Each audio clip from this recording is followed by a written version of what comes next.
Te lo explico. Historia contemporánea para bachillerato.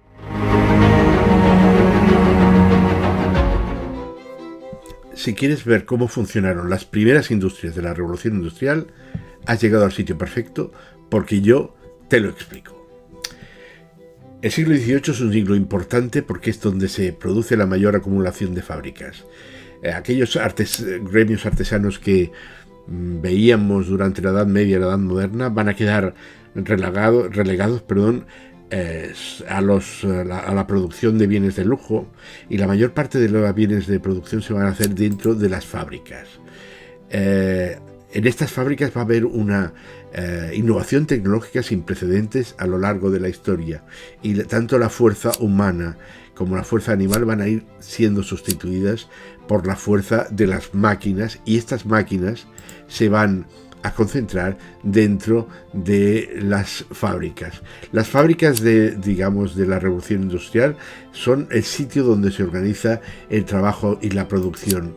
Y dentro de las fábricas tenemos lo que llamamos los factores de producción, que básicamente son dos: el capital y el trabajo. El capital, teniendo en cuenta que es lo que es necesario para comprar el local, las máquinas, las materias primas, y el trabajo es la mano de obra que van a poner los trabajadores.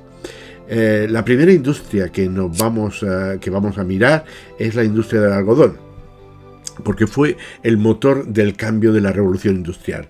Los artesanos fabricaban el hilo prácticamente a mano, con un nuso dándole vueltecitas, pero eso daba muy poca productividad y se necesitaba o bien lino o bien algodón, pero no se hacían lo suficientemente cantidad ni de tejido ni de hilo. La necesidad de innovar surgió sobre todo de la exigencia de la creciente demanda de hilo de calidad para poder utilizar dentro de las máquinas textiles.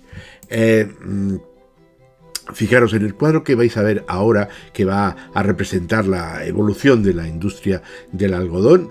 Vemos dos columnas, una que está formada por el hilado, la producción de hilo, y la otra el tejido. Es decir, para que los tejidos se puedan elaborar hay que producir primero el hilo. El hilo se producía en esos usos, esas especies de peonzas pequeñitas que se daban vueltas para que se hiciera el hilo, o las ruecas, que es el mismo procedimiento, pero en lugar que con la peonza, con una ruedecita. Fijaros, vamos a situarnos en la primera, digamos en 1700. ¿Cómo estaba la industria del algodón en 1700? Fijaros que tenéis una rueca tradicional, es decir, una muy poca producción de hilo, y un telar manual que llevaba un señor él solito. Se producían un nivel de piezas de tela muy pequeñas, y aquí tenéis las imágenes donde veis el hilado, que lo hace la señora esta, y el tejido de donde están centrados los otros dos señores. Veis como la señora tiene un bloque de algodón o de lino, y le va dando a esta peonza, a este uso. Insisto, esto se hará luego con una rueca circular, pero veis, para sacar una bobina de hilo, el tiempo que se tiene que tirar la señora. Y para hacer el tejido se van en el telar. Fijaros que están los hilos verticales, y aquí tenéis la lanzadera, que es donde se ponen los hilos horizontales. Veréis que el señor tiene que pasar de un lado al otro los hilos horizontales. Veis que lanza la lanzadera y pasa a través de los hilos verticales al otro lado. Entonces apretan el hilo, con los pies cambian los hilos verticales otra vez y pasan otra vez la lanzadera. Fijaros la de cientos de veces que se tenía que hacer esto para hacer 1 metro de tela.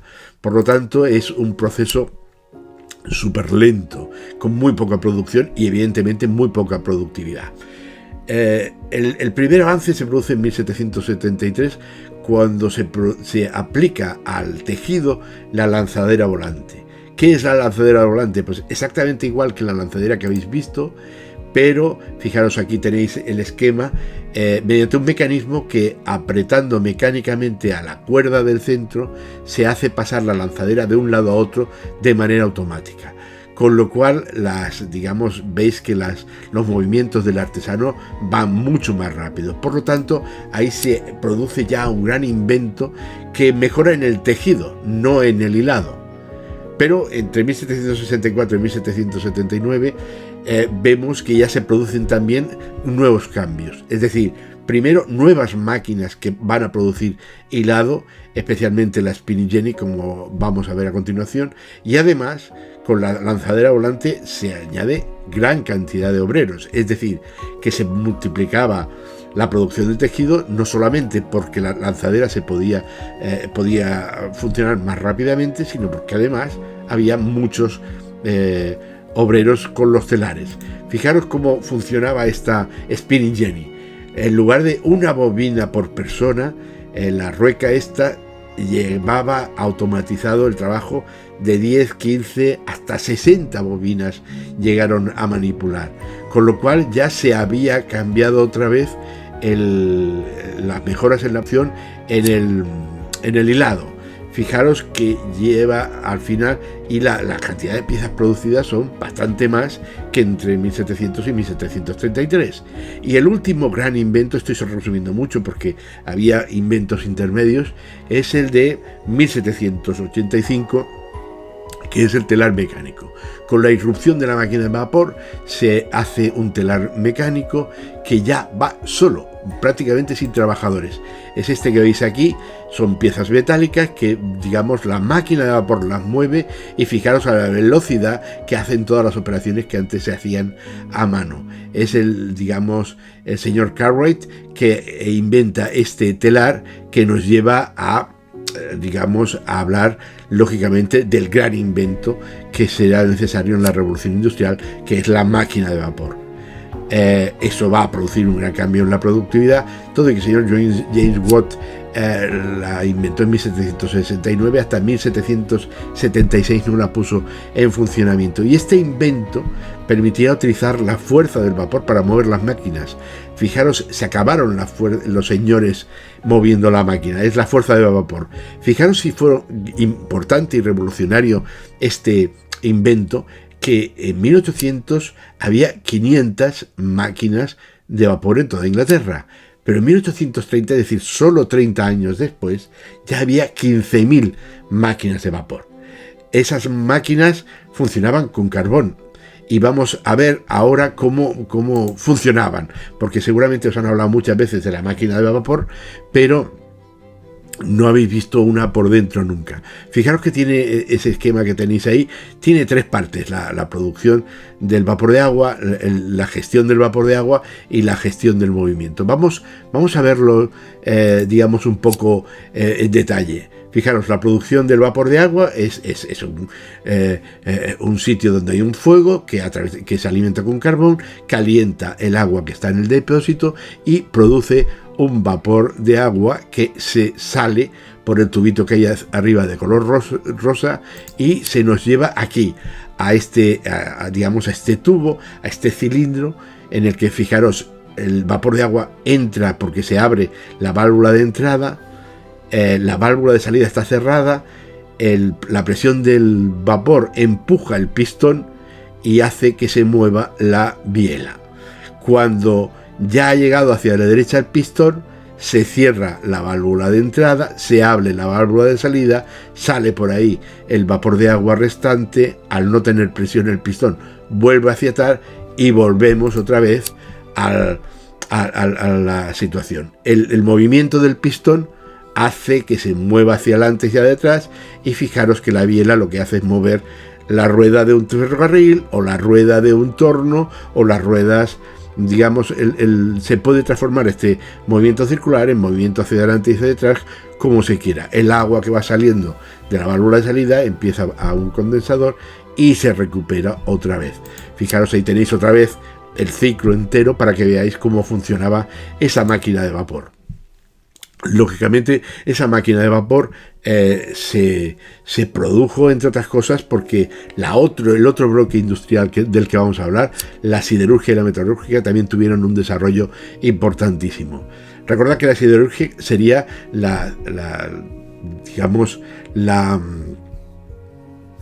parte que se dedica a la conversión del hierro que se saca como tierra de las de las minas, se pasa por los altos hornos y se convierten en bloques de hierro o en láminas, ¿no? El primer paso para la mejora de la producción de ese material de hierro sería la introducción de los hornos de carbón de coque. Claro, ya veremos que para mejorar la producción hace falta pasar el hierro por altas temperaturas y eso requiere alta concentración de combustible. El carbón de madera, que era el tradicional, tenía dos inconvenientes. Primero, que era menos calórico, es decir, que se necesitan más kilos de carbón para calentar la misma temperatura. Pero además el otro problema es que, digamos, si ponías los altos hornos cerca de un bosque, cuando se acababa la leña del bosque, se acababa el carbón. En cambio, cuando se pusieron cerca de minas, las minas eran mucho más largas, mucho más grandes y con mucha más producción. Su invento pues tuvo, digamos, mucho interés cuando sobre todo el señor Onion y el señor Henry Cort inventaron el pudelado. El pudelado era la transformación del hierro de hierro dulce a hierro colado. Por otra parte, también el proceso de laminado, es decir, cuando se conseguía ya el metal, el conseguir fabricarlo en láminas fue interesante porque, claro, es mucho más fácil para la metalurgia convertir esas láminas en chapas digamos, de locomotoras o de máquinas o de telares y poder cortar, manipular, etcétera, etcétera, las piezas de hierro que iban a ir a las máquinas. El resultado de estos avances fue una concentración de las fábricas cerca de las minas de carbón. Fijaros, aquí vais a tener un mapa donde vais a ver dónde estaban, digamos, las fábricas cerca de las minas de carbón de madera y de carbón de coque. Fijaros, las primeras son las de color naranja, que son las de carbón de madera, ¿no? Estas son las iniciales, pero los centros industriales más importantes son estas que están marcadas con los círculos marrones. Fijaros que está, pues, Glasgow, Edimburgo, Darlington, Newcastle, Manchester, Sheffield, Leicester, Swansea, todos los centros más importantes de producción de carbón de Inglaterra durante la Revolución Industrial.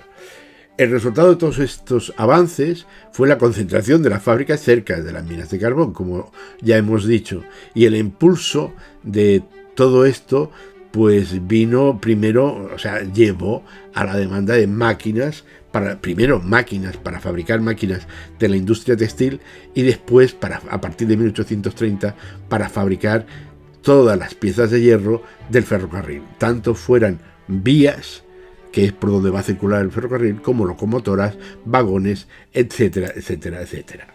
Fijaros, aquí tenéis unos datos de la producción de hierro y de carbón en el siglo XIX en Inglaterra.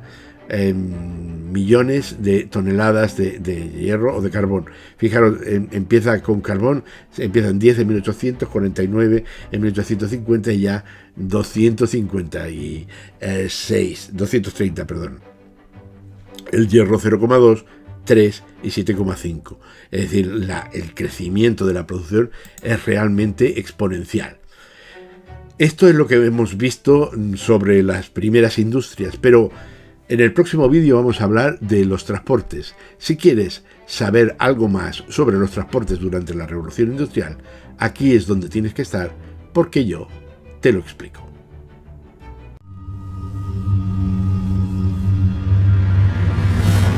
Educa Historia. Laboratorio de Didáctica de la Historia.